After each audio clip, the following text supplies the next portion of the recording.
السلام عليكم ورحمة الله تعالى وبركاته. في إطار المغرب بسرعتين، أنا كنت واجد حاليا بالريف، أو لا نقدروا نقولوا الشمال الشرقي. فكاين فعلا المغرب بسرعتين. فمنين كنهضروا على مغرب بسرعتين كنهضروا على الرباط، على طنجة، على الدار البيضاء، على مراكش. هذه مدن تسير بواحد السرعة وبواحد الوتيرة في التنمية كبيرة، في حين ان كاين مغرب اخر يسير بسرعه جد جد بطيئه، يعني سرعه اقل. يعني يمكن القول انها سرعه الديزل. كاين مغرب بسرعه الكهرباء وكاين مغرب فيه التنميه بسرعه الديزل، اللي هو مثلا مدن كمكناس، كتازا، يعني مدن سيدي قاسم. هذه مدن. وكاين واحد المغرب كيتواجد، هو المغرب الشرقي، هو مغرب بدون سرعة. مغرب بدون سرعة وللأسف. مغرب بدون كهرباء وبدون ديزل. مغرب مازال حتى الشاربون يمكن ما كيمشيش به. مغرب منسي مهمل، غياب تام للتنمية. كتدخل الأقاليم بحال قرسيف، بحال دريوش، جماعات بحال جماعة ساكا اللي كانت واجد حاليا فيها كيف ما كتشوفوا. جماعات اللي المراكز ديالها كيقتلها العطش. كنقولوا علاش جماعات اللي المراكز ديالها كانت تنبض بالحياة، وللاسف ويا للاسف هذا الجبل هذا اللي كتشوفوه هنا الفوق كان يدب بالحياة. للاسف الابناء والشباب كل شيء هاجر، والله بقى غير الخرب، فقط الخرب وبعض الشياب الله يطول في عمرهم، وبعض يعني جينيراسيون قليله صغيره، يعني خلات بالدارجه، خلات. لان غياب التنميه، غياب الافق، غياب الامل، غياب ذاك، ما بقى والو. كيبقى الشاب كيبان له غير البحر. فكل شيء هرب للاسف. اللي مشى للمدينه مشى، اللي هرب للخارج هرب.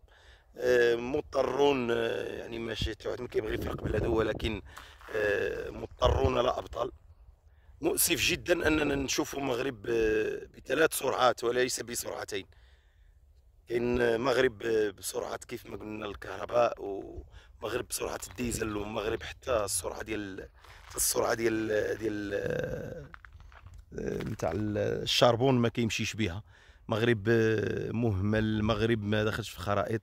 فالسيد وزير الداخليه الا كان باغي يعرف المغرب ما فيهش الماء نجي نوريه له. راه كاين ناس خاصها الماء، كاين ناس من اهم الاسباب اللي جرات على الناس من المركز، لان الناس هنا مرتبطه بالارض. الناس مرتبطه، كيمشي واخا يمشي للولايات المتحده الامريكيه، يمشي لكندا، يمشي لاوروبا، كيرجع للبلاد ديالو. الاشكال اللي دابا ولا كيجري على الناس وما بقى ولا كيفرق بيناتهم، فهو المشكله ديال الماء. ماء، الطرقات، البنيه التحتيه، المهم كاين والو. هاد الطريق هادي ديال بومعاويه تصاوبات، جارينا سنوات، دازت من الشطر الاول، ومشكور الاخوان اللي وقفوا فيها، الاخ سعيد بعزيز والاخوان. يعني انا اشكر من لم يشكر الناس لم يشكر الله. ما لله لله وما لقيصر لقيصر. دازت من البرنامج الشطر الاول، برنامج الطرق ديال العالم القروي، للشطر الثاني، للشطر الثالث، كانت غتمشي للشطر الرابع. دوزوها بيستا، عرفتي فيها الحجر واقف هكا. كيفاش بغينا الناس ترجع للبلاد؟ كاش من سياره غادي تطلع لهنايا؟ خصك مقاتله هنايا باش تطلع. يعني انا خص ترخيص للناس يسوقوا سياره ب 5000 درهم ما عندها حتى ورقه وما تهضرش معاه. مشكله. ناهيك على الماء، انت تجي للسونتر فيل، للسونتر ديال الفيلاج، والديور مبنيين بالثمن. الناس هنا راه كتخسر الفلوس، وفي الاخير ما يلقاش الماء باش يدوش. راه هاد لا جينيراسيون هادي، راه دابا معايا وليدات من برا، من العائله، كيقول لك ما نجلسوش انا نجلس دير هنا، الماء ما كاينش باش ندوش. مشكل كبير. واحد ولف كيدوش في الصباح وفي العشيه. في اوروبا تجيبو انت لهنا يبقى يقلب هو على الماء. كيصيفطوا دابا لي تريبورتور من السونتر، من المركز حتى العوينه هنا الفوق، واحد 8 كيلومتر يسقيو لهم ما يشربوا.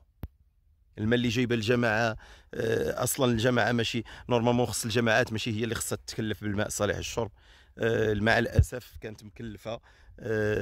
فالخدمات ديما الجماعات كتكون ضعيفه. اصلا ما كايناش جماعه بيني وبينكم، ما كاين حتى حاجه. ما عرفتش انا ذاك المركز ديال القياده ضاربه شي قنبوله. لا حول ولا قوه الا بالله. كنتمنوا من الله ان هذا الكلام يلقى شي اذان صاغيه، لان واحد الوقيته راه ما غيبقى يجي حتى واحد من ولادنا من الجاليه، وهاد الناس ديال هاد المناطق هادي راه كلهم على برا، كلشي على برا. راه شتي كتشوف هاد الخلاوات هادي كلها فين ما كانت شي خربه هنايا شي دار قديمه راه فيها النص ديالها اولا الاغلبيه ديالها راهم في اوروبا، ولادهم ما بقاوش يبغيو يجوا لهم مع الاسف. الوغ كو هادوك الوليدات منين كيجيبوا معاهم تنميه، انا متاكد، وكاينين اطور وكاينين كفاءات في هاد الجبال. كنتمناو ان هادشي يلقى شي اذان صاغيه، ويعرف بان راه كاين مغرب بسرعتين، وكاين واحد المغرب ما عندوش كاع السرعه، ما كاينش التصنيف ديال الاستعمار باقي، المغرب النافع والمغرب غير النافع. فالمغرب النافع مقسوم على جوج بسرعتين، والمغرب غير النافع كيمشي على كرشو.